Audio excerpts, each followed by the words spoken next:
এসছে। এই যা,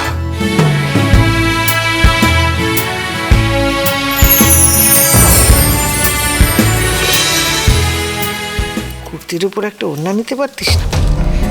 আজকাল তোদের যে কি ফ্যাশন হয়েছে কি জানে বাবা, শ্বশুরবাড়ির লোকজনদের সামনে।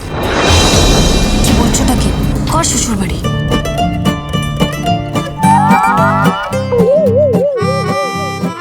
আর ও হচ্ছে তথাগত, সৌগতর ভাই, আমাদের guest of honour. MBA, NRI, অস্ট্রেলিয়াতে থাকে, এখন এদেশে বেড়াতে এসেছে। High high